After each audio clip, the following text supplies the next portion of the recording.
Assalamualaikum warahmatullahi wabarakatuh.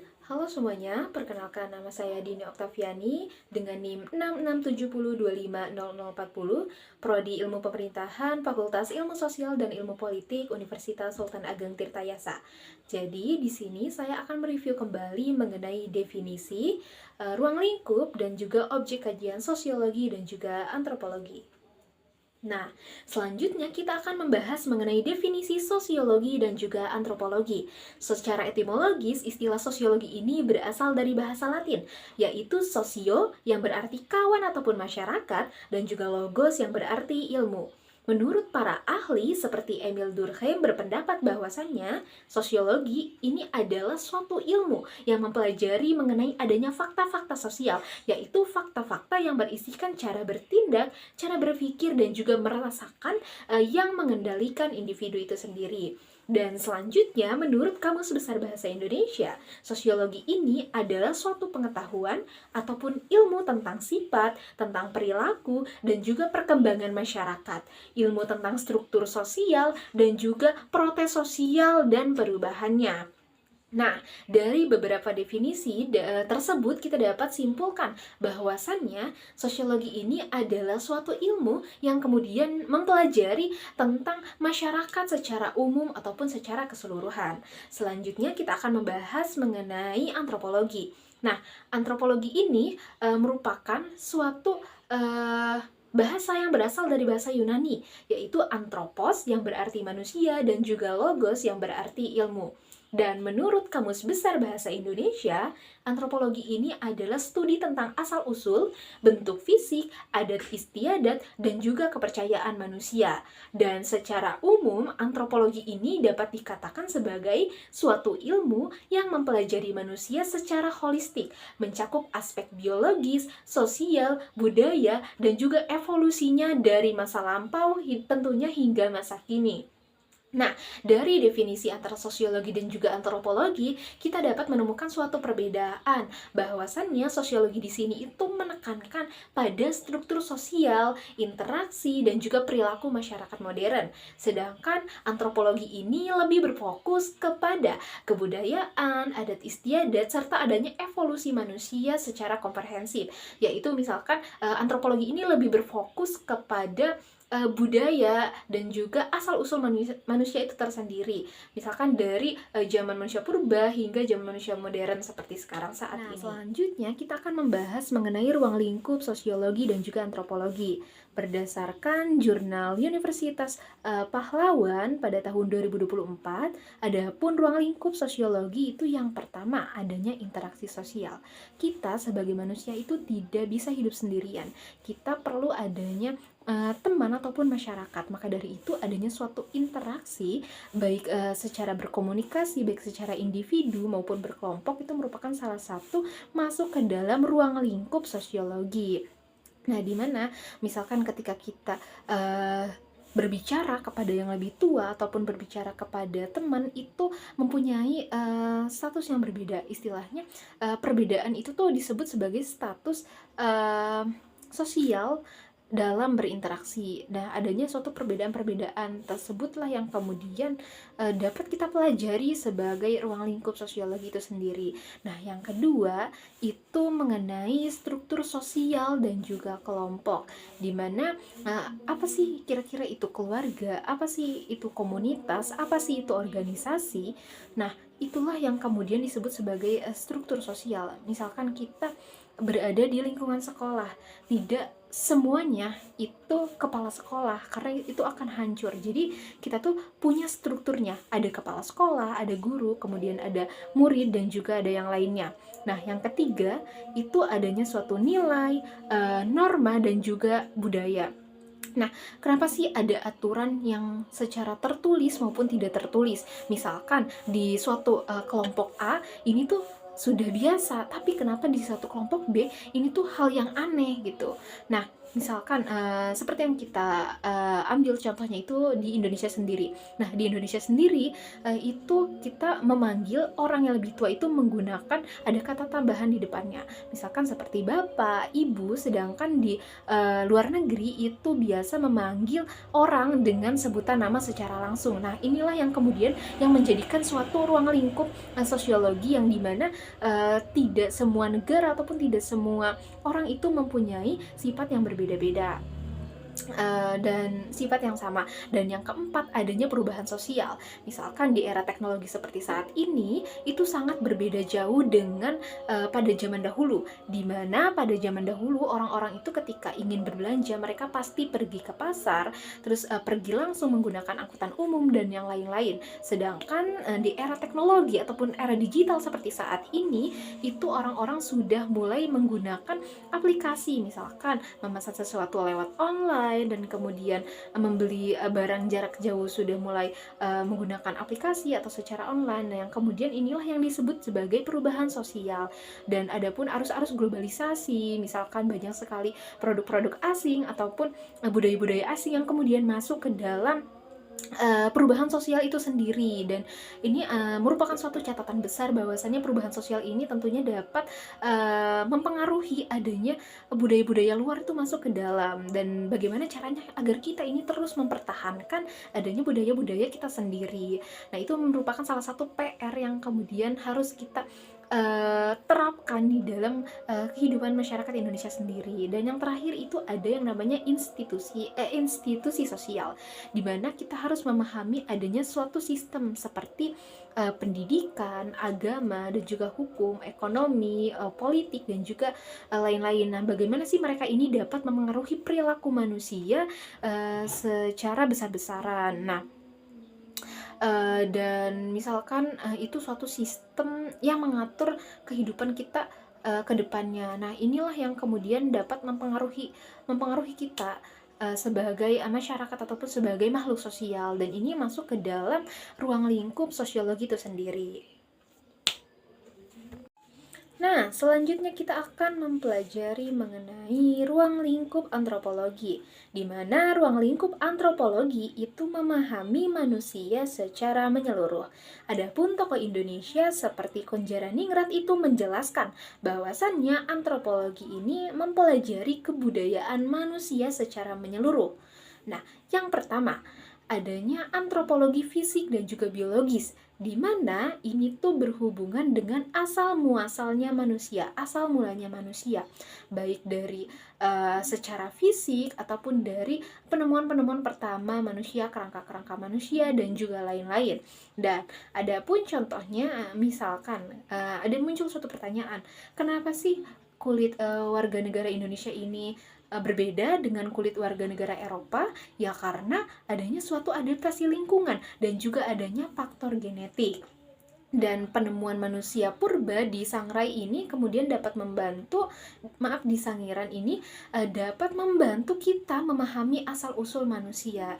Nah, jadi antropologi fisik dan biologis ini mempelajari seluruh secara keseluruhan tentang asal muasalnya manusia itu dari mana, kemudian dari mana sih asal muasalnya ada tangan, ada mata, dan juga sebagainya. Nah, itu dipelajari menjadi salah satu ruang lingkup antropologi itu sendiri, baik secara fisik maupun secara biologis, yang kemudian dapat kita menggali segala sesuatu atau informasi dari masa lampau hingga masa kini.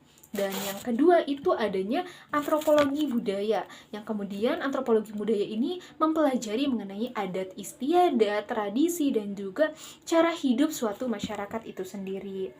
Nah, kita tahu bahwasannya Indonesia itu terdiri dari 38 provinsi, di mana setiap provinsinya itu mempunyai adat dan juga budaya yang berbeda-beda, dan kemudian hal inilah yang menjadi suatu hal unik yang dimana yang terus akan kita pelajari di dalam antropologi ini. Nah, misalkan di Bali itu adanya suatu upacara ngaben, sedangkan di Toraja itu ada rambu solo. Nah, kenapa sih setiap daerah ini punya ritual berbeda? Ya karena budaya mereka itu berbeda-beda. Nah, di mana antropologi di sini tuh mencoba mencari makna, bukan menghakimi yang benar yang mana dan juga yang salah yang mana. Karena menurut saya mempelajari suatu budaya yang berbeda-beda itu sangat menyenangkan dan juga sangat-sangat unik. Kenapa? Karena mereka tuh mempunyai ciri khas tersendiri gitu. Dan yang ketiga, adanya antropologi linguistik. Nah, setelah kita tahu bahwa Indonesia ini memiliki keberagaman yang begitu sangat banyak, dan juga mempunyai ciri khasnya masing-masing setiap daerah maupun setiap budayanya masing-masing. Nah, antropologi linguistik ini mempelajari adanya suatu hubungan bahasa dan juga budaya. Nah, misalkan tadi banyak sekali perbedaan-perbedaan antara bahasa dan juga budaya, yang kemudian hal ini itu merupakan salah satu hal unik sehingga bisa menjadi sesuatu yang ketika digabungkan ini menjadi sesuatu yang sangat istimewa gitu, dan juga menjadi ciri khas tersendiri bagi setiap manusia ataupun setiap orang-orang yang berada di daerah tersebut. Nah, yang terakhir itu adanya arkeologi. Nah, arkeologi ini mempelajari kehidupan masa lalu melalui peninggalan-peninggalan sejarah ataupun peninggalan-peninggalan artefak. Nah, misalkan kita di Indonesia sendiri punya salah satu 7 keajaiban dunia, yaitu adanya Candi Borobudur, Candi Prambanan, dan juga candi-candi lainnya. Nah, di mana Candi Borobudur ini itu bukan hanya tempat wisata, tapi juga suatu tempat yang memberikan atau memberikan informasi terkait tentang kehidupan di masa lampau dan juga kepercayaan-kepercayaan masa lampau yang mereka gambarkan di dalam suatu bentuk-bentuk patung-patung yang ada di candi-candi tersebut, dan juga adanya suatu gambaran-gambaran yang kemudian dapat kita pelajari, kita lihat bahwasanya oh ternyata kehidupan pada masa lalu tuh seperti ini ya, ternyata kehidupan pada masa sekarang tuh seperti ini ya. Tentunya adanya suatu kesenjangan atau perbedaan-perbedaan yang dapat kita lihat, baik perbedaan pada zaman dulu maupun pada zaman sekarang. Dan itu merupakan keempat yang saya baca dari jurnal-jurnal tersebut. Dan ini merupakan salah satu hal yang unik ya, tentunya memahami ruang lingkup sosiologi dan juga ruang lingkup antropologi yang tentunya bukan hanya mempelajari aspek-aspek kehidupan pada zaman dahulu saja, tetapi juga memahami aspek-aspek lingkungan pada zaman sekarang, baik kita memahami secara ekonomi, politik, dan juga interaksi-interaksi atau sikap-sikap suatu individu sekarang, dan juga tentunya pasti adanya suatu perubahan-perubahan baik dari segi budaya yang kemudian mulai terpengaruh oleh arus global yang perlu kita pelajari dan juga perlu kita teliti kenapa sih hal tersebut bisa terjadi. Nah, itu yang merupakan salah satu ruang lingkup dari sosiologi dan juga antropologi. Objek kajian sosiologi. Secara umum, sosiologi ini lahir dari adanya gagasan salah satu tokoh terkemuka, yaitu Auguste Comte, yang kemudian ingin mempelajari masyarakat secara ilmiah. Tapi masyarakat itu dalam artian luas sekali. Jadi kemudian apa sih yang benar-benar menjadi titik fokusnya, yang menjadi titik intinya? Nah, objek kajian sosiologi adalah masyarakat itu sendiri dan juga hubungan sosial di dalamnya. Namun, kalau misalkan kita bedah lebih dalam, ternyata itu ada 2 lapisan objek itu sendiri. Yang pertama, namanya itu adalah objek material sosiologi. Ini adalah masyarakat itu sendiri, di mana kumpulan manusia ataupun orang yang kemudian hidup bersama dan saling berinteraksi. Nah, contohnya itu adalah kita sendiri itu adalah sekumpulan manusia yang kemudian ketika kita berkomunikasi antara teman ataupun dengan orang lain itu bisa disebut sebagai kumpulan manusia yang saling berinteraksi antara satu dengan yang lainnya. Nah, contohnya itu adalah hubungan antara guru dan murid, terus kemudian hubungan antara pemerintah dan juga rakyatnya, interaksi kita di media sosial, konflik antar kelompok. Nah, tapi kita juga perlu hati-hati, ternyata banyak sekali ilmu lainnya juga yang mempelajari manusia dan juga masyarakat itu sendiri. Nah, jadi apa sih bedanya sosiologi dengan sejarah ataupun ilmu politik? Nah, disinilah kemudian masuk ke dalam yang namanya objek formal. Nah, yang kedua ini objek formal sosiologi. Nah, apa sih objek formal sosiologi? Objek formal itu adalah bagaimana cara pandang kita, bagaimana perspektif sosiologi kita terhadap masyarakat sendiri. Yaitu misalkan kita akan melihat yang pertama itu adanya suatu pola hubungan sosial. Nah, itu yang akan menjadi sebuah kajian objek formal sosiologi itu sendiri. Yang kedua, struktur sosial. Ada kelas, kemudian ada status, kemudian ada peran. Misalkan kalau kelas itu di dalam masyarakat, dalam ekonomi ada kelas menengah atas, kelas atas, kelas menengah, dan kemudian kelas bawah. Nah, kemudian status kita tuh sebagai apa? Misalkan kalau hubungan antara ibu dengan anak, ayah dengan anak, dan juga lain-lain. Dan adanya proses sosial di mana di dalam kajian objek formal ini adanya suatu proses sosial, bagaimana kita sendiri sebagai manusia itu dapat bekerja sama antara manusia satu dengan manusia lainnya, kemudian muncul adanya suatu konflik dan juga adanya asimilasi, dan juga yang terakhir adanya perubahan sosial. Nah, jadi sosiologi ini tentunya tidak hanya sekedar melihat adanya suatu konflik saja, tetapi kemudian muncul suatu pertanyaan, mengapa sih konflik itu muncul, pola apa sih yang terus berulang-ulang, siapa sih yang kemudian dapat diuntungkan, dan juga struktur apa yang kemudian dapat membuatnya itu terus terjadi. Nah, adapun contoh konkretnya, misalkan kemiskinan ini tidak dilihat sebagai kesalahan individu saja, tetapi juga sebagai bagian dari adanya sistem sosial yang kemungkinan timpang tersendiri. Nah, selanjutnya kita akan membahas mengenai objek kajian antropologi. Nah, kalau sosiologi ini lebih berfokus kepada hubungan sosial dan juga struktur masyarakatnya sendiri, nah antropologi ini tentunya lebih menekankan kepada manusia dan juga kebudayaannya. Tokoh Indonesia yang terkenal dalam antropologi ini adalah Kontajaningrat. Ia menjelaskan bahwasannya antropologi ini mempelajari manusia secara menyeluruh ataupun holistik, baik dari segi budaya maupun segi fisik. Dan kemudian tadi sudah dibahas di dalam ruang lingkup sosiologi dan juga antropologi sendiri. Nah, di dalam objek material antropologi ini yang pertama adanya manusia, tentunya manusia. Bukan hanya sekedar perilakunya saja, tetapi juga mengenai asal-usulnya manusia, perkembangan manusia, dan kemudian ragam budayanya manusia. Nah, inilah yang kemudian menjadi suatu objek yang dipelajari antropologi tersendiri. Bagaimana sih asal muasalnya kita ada, dan kemudian bagaimana setelah kita ada kita dapat berkembang, perkembangannya seperti apa dari zaman dulu sampai zaman sekarang, itu kemudian yang menjadi salah satu objek material antropologi. Dan kemudian kita mempunyai ragam budayanya masing-masing, kita punya ciri khasnya masing-masing. Nah, yang kedua itu adanya objek formal antropologi. Nah, kalau misalkan tadi itu tentang objek material antropologi, sekarang kita membahas objek formal antropologi. Nah, objek formal ini hampir sama dengan yang objek formal sosiologi, itu adalah cara pandang, cara kita melihat manusia. Nah, kalau di cara pandang antropologi itu adalah cara kita melihat manusia melalui adanya pertama, sistem dan juga budaya, seperti adat, norma, dan juga nilai. Nah, adanya bahasa, terus kemudian sistem kepercayaan kita, sistem kekerabatan kita, mata pencaharian kita, seni, dan juga tradisi. Nah, di mana kita di Indonesia sendiri tentunya mempunyai mata pencaharian yang berbeda-beda, yang kemudian ini dapat dikaji melalui objek formal antropologi tersendiri. Dan juga seni dan tradisi itu merupakan salah satu hal yang unik ya, apalagi ketika kita menyesuaikan dengan zaman seperti saat ini.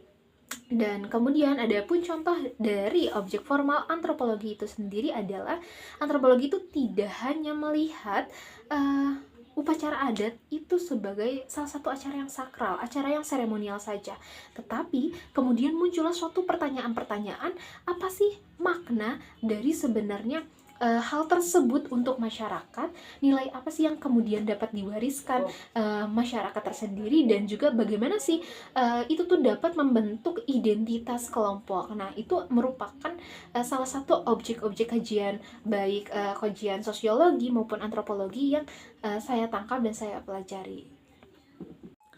Nah, ada pun beberapa tokoh-tokoh sosiologi dan juga antropologi baik dari luar negeri maupun dari Indonesia sendiri. Nah, tokoh sosiologi itu yang pertama ada Auguste Comte, lalu ada Emile Durkheim, ada Karl Marx, ada Max Weber, terus ada Herbert Spencer.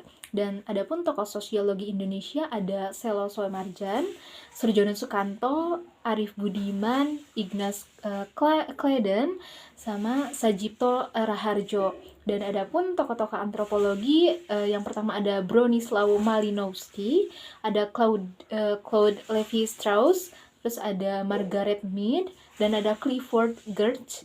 Dan selanjutnya ada tokoh antropologi Indonesia, yaitu ada Konjaraningrat, ada Parsudi Suparlan, dan juga ada Harsja W. Bahtiar. Dan mungkin itu saja pemaparan hasil review saya selama belajar mandiri. Cukup sekian dan terima kasih. Wassalamualaikum warahmatullahi wabarakatuh.